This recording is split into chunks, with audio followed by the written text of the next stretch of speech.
Okay, let me get the code back for you guys since I have it up again. My cat pulled the LAN out and it stopped the broadcast and I have to fix it. Don't yell at me. Yep. I'm getting it back. Fixing it.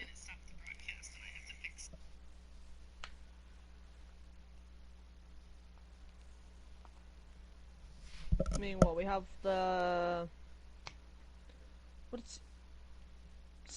what is the next Overwatch or Overwatch Oasis fucking map? It's City Center. That one. Okay, let me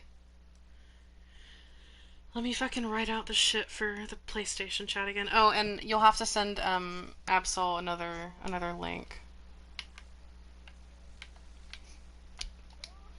Are you not a fucking light mode YouTube? Ah! Everything's going wrong.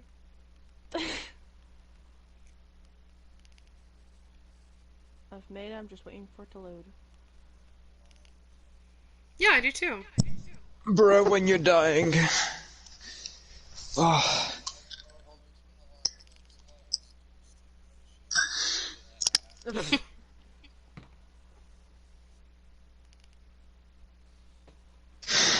Bruh. I give up on that. I just... Okay, I sent the link. I sent the link both in Discord and in our party chat again, guys. Have we restarted the stream? Yes, I sent the link both in Discord and the party chat. So just pick one, and then also please send that link to Absol, and then we will be good to go once we get everyone back in here. And I'm so sorry. Why? Because your cat was so fat it stopped the stream. Look, I don't feed it like this, alright? Don't worry, my cat's chubby as well, and she always misses. She starts lying on my laptop now, and I'm like, why? I'm trying to work.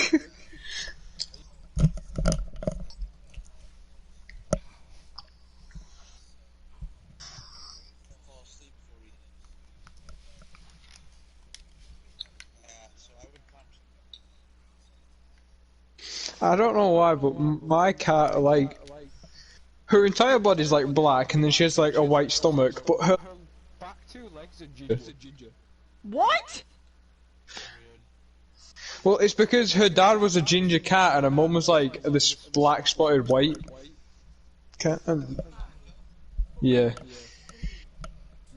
And yeah,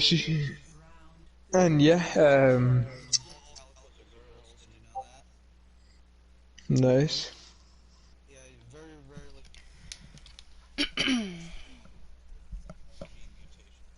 Is everyone back? Because I only have 2 people in the stream right now, and I'd like to get this finished. I'm watching right now. So. I'm watching. It says only 2 people. Sometimes it doesn't like to show things. Okay, will you go through the party and ask everyone? So, because if I get off of it, it like kind of pauses the thing. Yeah, he just said it. I got it. Yeah, I'm good.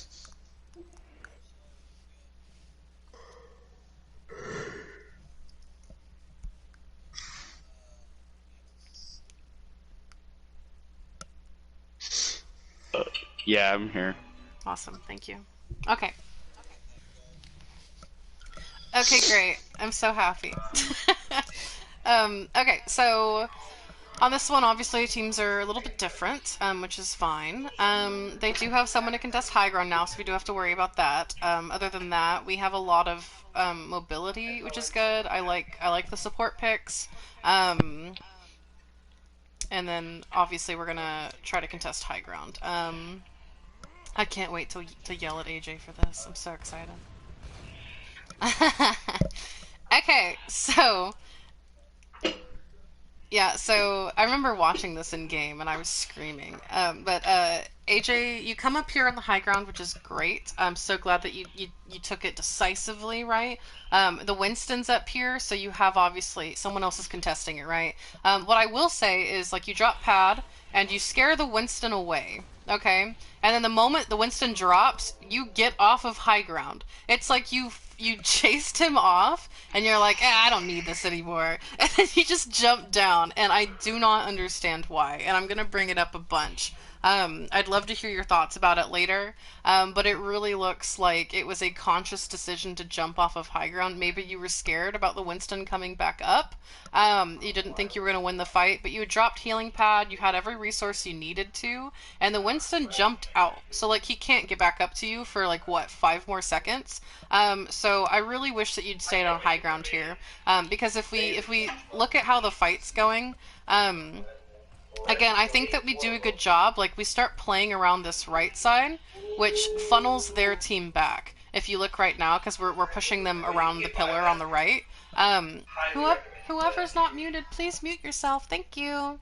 Um, we're pushing them around on the right, and it makes them come back around the pillar, right? Like, it makes all of their squishies kind of hold back because they're scared of our front line. So, AJ, if you had stayed up here, right? Especially because our fair is also pressuring them over there. AJ, if you'd stayed up here, like, you have a free-for-all, my man. Like, you could shoot the very almost dead Moira right there. You could shoot the half-health McCree right there. You could pressure the Mercy. You could pressure the Hanzo. You have so many options here. And I just... It really makes me sad, because instead you've put yourself onto the front line, where you're clearly going to get shot by, like, McCree, Hanzo. You're going to get some hammer swings on you. The Winston's going to be able to jump on you guys. And that's just honestly my biggest issue with this first fight. I genuinely think, and I hate to say it, but I think that if you were on high ground, I think that we would have a much higher success of winning this fight. Instead, you get picked by Hanzo. And then our Mercy also dies. And from there, it's just, you know, we don't have the DPS to sustain ourselves. So. Poor Kirby. He died so young.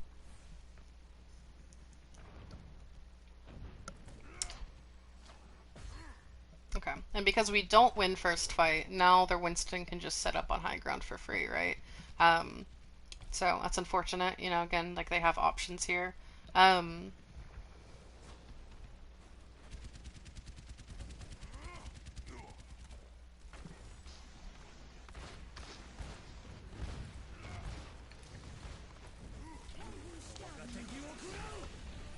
Right, that's fine. Okay. So, they use dragons to split us. Okay. We have a great immortality, right? So we're okay for now. We are living through this somehow. They whiff shatter and we shatter them. All in all, we're doing great right now. But we make a couple of errors, alright?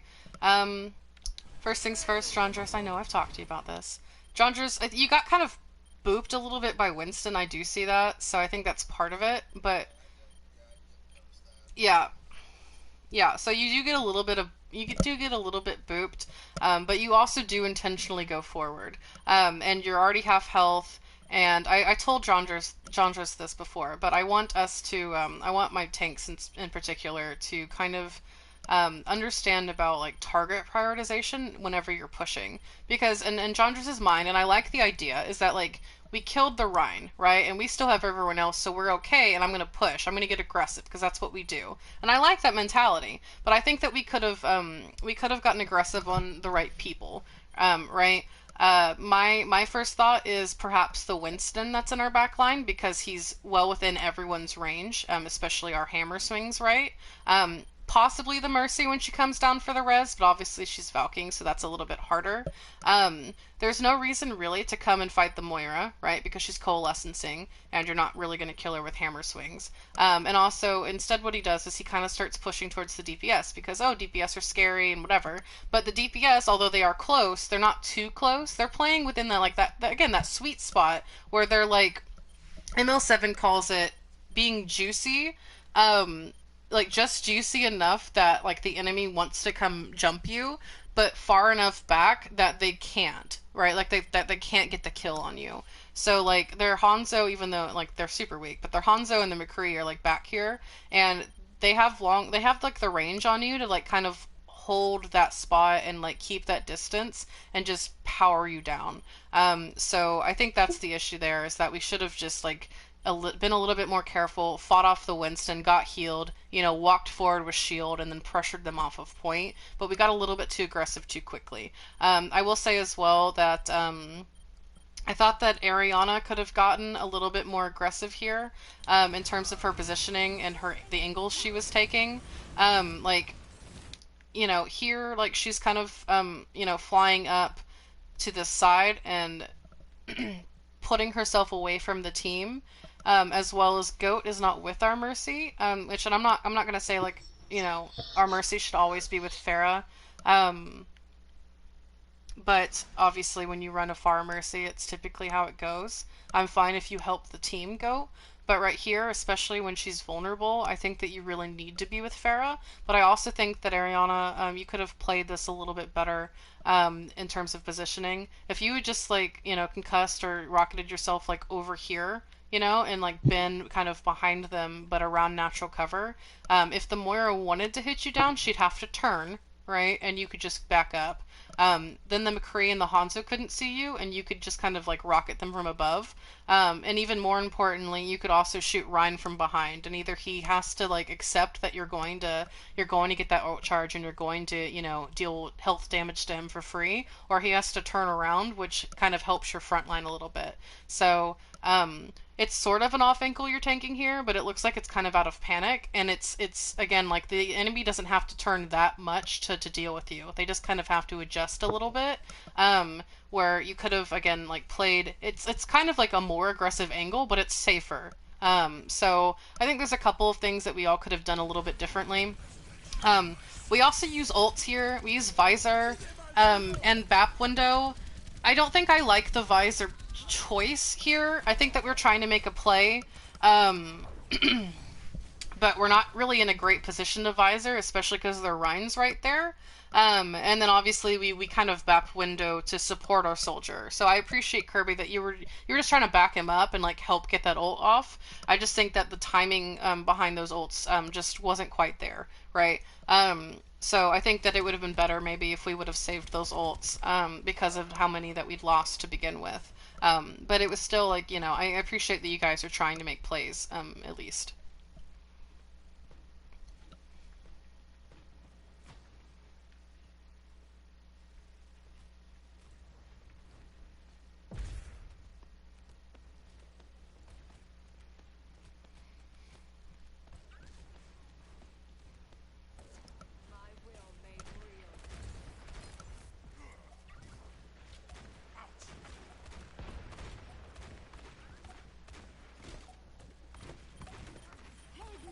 Okay, same thing there, Ariana.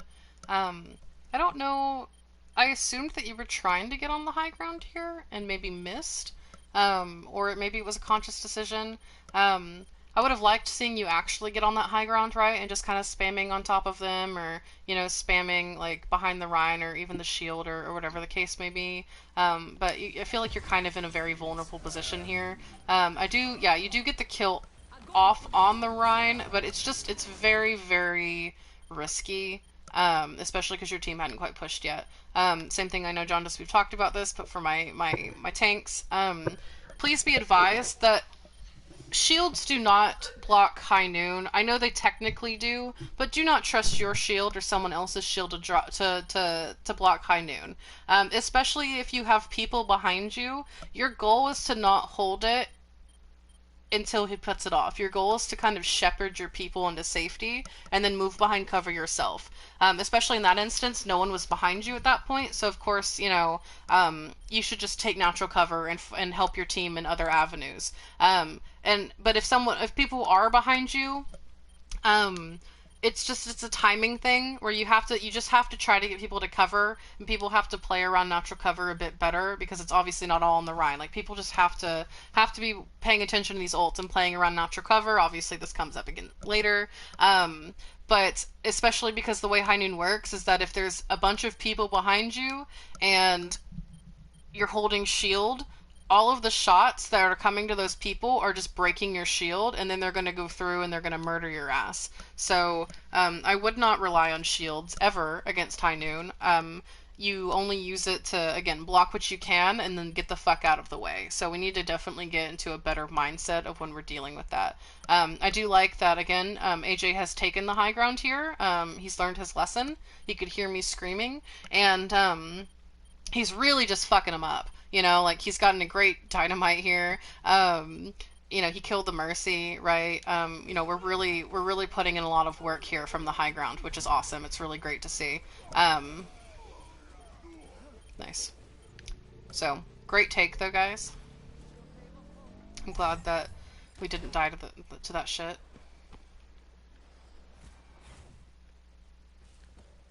Assume, yeah, we have 2 people coming back. Okay. Again, I don't know if we said this, but make sure that we are. This should probably be the people that died. This is what y'all need to say. But whoever dies, make sure that you're saying, and maybe you did, but make sure that you're saying, you know, I died, you know, you're down this person, you're down 2 or whatever, play safe. Because we're very much pushed.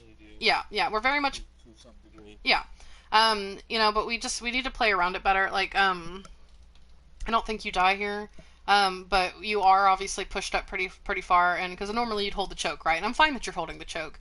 Just, again, be advised that if your team's not behind you just quite yet, that you're ready to move back, especially if they are, you know, or like Kirby, maybe you're just like, you're being really, you know, liberal with Immort, you know, if you need to bail Ryan out if he's going to be aggressive like this. You know, we just need to be ready to like back each other up and back up if we need to, if we're down a couple people, because if they have a Lucio, right, if they actually ran Lucio with their brawl, they would get back before our team does, and they could just like steamroll us if we have a 6v4, if we have a 4v6, right? So just make sure you guys are aware of that, because that's something I noticed, because we're still coming back. I think that if that team was smarter, that they would capitalize on that better.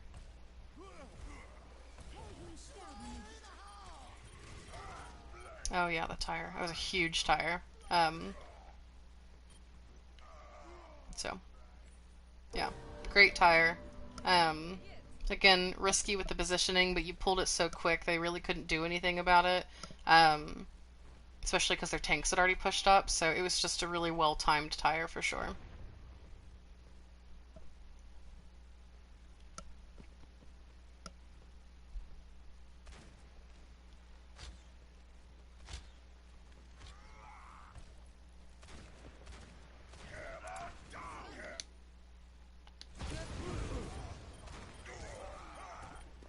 Okay, let's back that up and watch that again.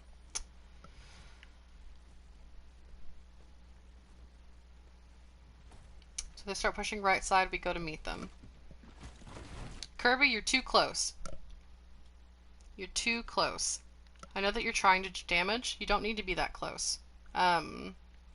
You need to be aware that they have snipers and people that can one-shot you, and you need to play a little bit more conservatively. Obviously play close enough that you can, you know, throw Immort out or, you know, heal people, but you need to be playing around cover a little bit better. But what happened was that you were playing, you know, close because you're trying to get that damage in, and our shield kind of went a little bit to the left for a second. And again, I mean, that's going to happen. Like, your Ryan's going to move shield around, you know, depending on what he's trying to do, and you just can't rely on it.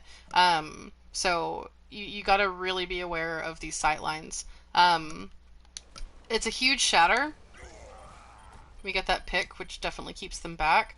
But if you notice, the Winston jumped in through the middle of the fight, and we're too slow to help him. In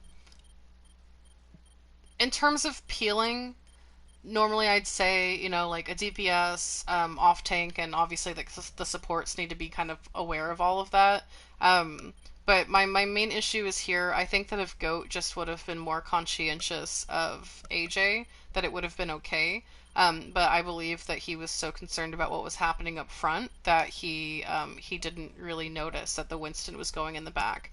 And again, like I mentioned earlier, you panic a lot less if you already kind of know what the team's going to do, right?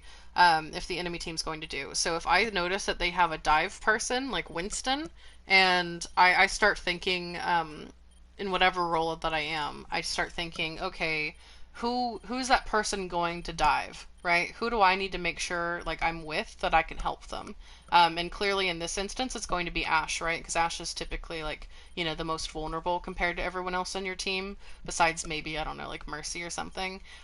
So we need to be there to help Ash. And I think that's kind of like a support thing. We obviously shouldn't get got picked first, but I think Goat, you should have been more aware of that as well. We are getting really great picks up front though. To together with the shatter and the junk spam, we're doing a really good job about keeping them at bay. It was a huge pick on their Rhine initially, and that really helped stop their push. So it was definitely a big shatter and good follow up by Ariana. We do get the res off obviously on Ash, but if we hadn't have let her die, we could have resed Kirby instead, right? So again, it's just little things that matter.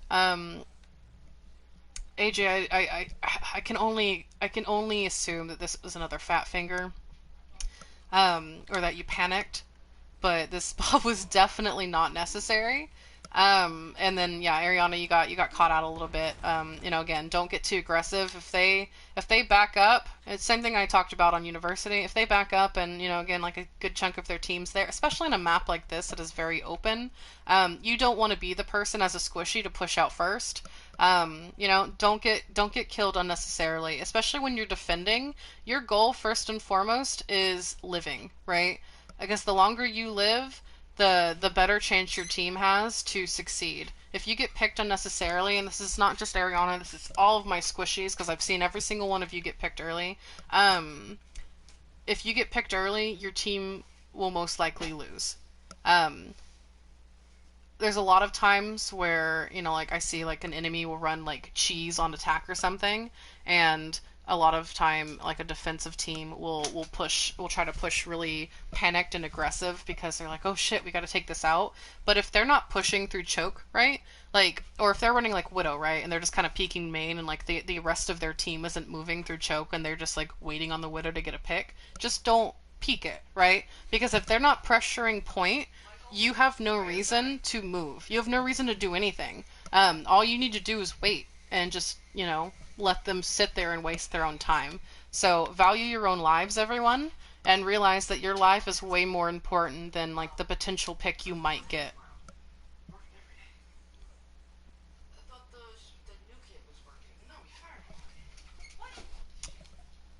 Okay. This is obviously an instance where ult tracking comes into play. I know that you guys have told me that you were calling that the McCree had a high noon, that someone called it or a couple of people called it. Calling it is the first step, which is great. I'm glad that we were at least semi-aware that it was going to happen. The next step is, because I've heard from multiple people that we weren't all completely sure about where it was coming from, okay? So this is kind of map awareness, guys, and thinking about McCree and like reasonably where can he go in these like next, I don't know, 10-ish seconds. Where can he go to get this high noon off? Where would you go as McCree, right? Not everyone may know, but if you know, if you know where he's going to come from and you have that idea, call it out. Because to me, if I'm on this map and I know that they have visor or I know that they have high noon, I instantly know they're going up top, right? They might go on a flank, but they don't have a whole lot of time, and going up top is probably the easiest for him and gives him the most sight lines. So y'all just need to be aware of that. Know your maps, know your ult tracking, and call that, Even if you think everyone knows, call it anyway. McCree on high ground. Guys, don't forget, McCree's going to go high ground in high noon. Guys, don't forget, player on natural cover. Call it out multiple times. That's the one ult that they have. That's their win condition. So unless you're in a position to push McCree early, y'all could have done that as well. Y'all could have like held up, right? Like I said before, held up and made it difficult for them to hold point. I also think y'all could have done that. I know that, let's see, yeah, Ariana just got back, but what y'all could have done is, again, held close and just really pressured them here. And if Ariana hadn't died last fight, she could tire right now, right? As you guys are like pushing out, and she could just come around and get a couple of free picks, just like you guys did on the second round, right? Y'all really ulted early. Y'all made a good point to do it, and just really like pummel them in with your ults and with positioning. Don't let them in for free right now, because I know we're holding where we normally do around this area, but they do have a couple options, right? They could, if they wanted to, I suppose, go this way and flank around, you guys on the right. But they also have the path to the high ground, through the jump pad. So, if it's last fight, it's OT. Catch them by surprise. If you're holding here and you're waiting, get everyone together and just push them hard with ults and just push into them and get a couple of free picks. Because even if you lose someone, like, they can't really fight you back. They can't afford to, and you're going to get those picks and you're going to win. Deny them that high ground or play around natural cover. Same thing here. Like, whenever they ult, like, we don't know where it is. We get the good pick on the Mercy. We kill Rhine. But yeah, we just don't know that the McCree's up there, and he kills 3, and that's it, So play aggressive, play up if it's getting close to OT, especially if you have ults, or play around natural cover. I mean, and you always need to do that in general, right? Play around natural cover, especially when they have ults like that. Obviously, a lot of people at this level at tier 3, like Diva Bomb gets a lot of value when it probably shouldn't. And it's because people don't play around natural cover as well. So if you're squishy, don't trust the shield. Trust the shield as a last resort. Use shields to get you to where you want to go. What never changes? Natural cover. Use it. So that's basically it, guys. Do you have any questions about that round or anything? I have just one comment, and Absolutely. I definitely made a mistake there at the end too. I used Immortality Field kind of like semi-aggressively, thinking we could go forward and cleaning the team fight. I should have known. Yeah, I think we did call it the McCree. I should have known that high noon was coming, Sure. and I should have saved it. I should have said it. I should have said, I'm gonna save the Immortality Field for the high noon, and Yeah, sure. that probably would have And helped. I think that you using it aggressively would have worked if everyone was on the same page about pushing aggressively, right? And that's why I gave you all options, because like if you are going to hold back there and kind of like let them come in and just start making mistakes and then like pick them off with your ults or whatever, that's fine. You just obviously have to play around under cover, and then yeah, you would have to save Immort obviously for their ults. But I mean, if y'all did make the decision to push up and be aggressive, right? And hold them like at choke or ahead of it and just like slam them with damage. Like you could use him more early, right? And just really just because like the moment people, get half and you use Immort, like you're just buying your team time. Like Bap is so good about letting your team be aggressive with his cooldown. So I mean that's again an option, and you could definitely could have done that. But you guys have to make these decisions before the fight starts. So be like, are we gonna be aggressive here? Are we gonna hold back? And then know what to do if you choose whichever direction, right? Whether it's playing around at your cover or using ults early or whatever the case may be. But y'all just got to be on the same page. So again, I know it was a lot. But the 3 things that really I've noticed watching you guys thus far is working on your positioning as on an individual level. Understanding your hero, where your hero shines. And maximizing your value in that sense. And then ult tracking, obviously, ult usage, making sure that we're using ults where, our team can capitalize, or, we're obviously paying attention to the enemy's ults and knowing how to counter those, whether it's spreading out a little bit or playing around that natural cover. And then the last thing is just capitalizing on opportunities, and that one's going to take some time, obviously, just whenever you have an opening in the fight, whether they use like a really significant cooldown, like if they have a Reaper, right, and the Reaper's half health and he uses Wraith, that's your time to jump Reaper, right? Or if they lose someone, if they lose like a key person, they lose both DPS, or the Rhine falls into the pit, make sure that we're calling that, especially when we have speed or Discord, or we have the numbers, anything. Make sure that we have people that are calling that and pushing together as a team to capitalize on those instances. So other than that, guys, I mean, again, I thought that y'all played well, as a whole. I've definitely seen a lot of improvement from you guys since I don't know, a month or so ago. So I'm really happy with that. I think that you guys could have won this. It was just little mistakes. So next time y'all do better. But I hope that was helpful, and I'll make sure everyone else that didn't show up, can take a look at it, and we can get everyone on the same page. And whether it's quick player comp or whatever you guys do next or scrim, we'll really try to start specifically focusing on these things together as a team, and I'll be there to kind of help lead you guys in the right direction and remind you of those things, and we'll just be more consistent going forward. Okay. All right. Sounds good, guys. Thanks for coming and letting me rant. Yep, thank you. That was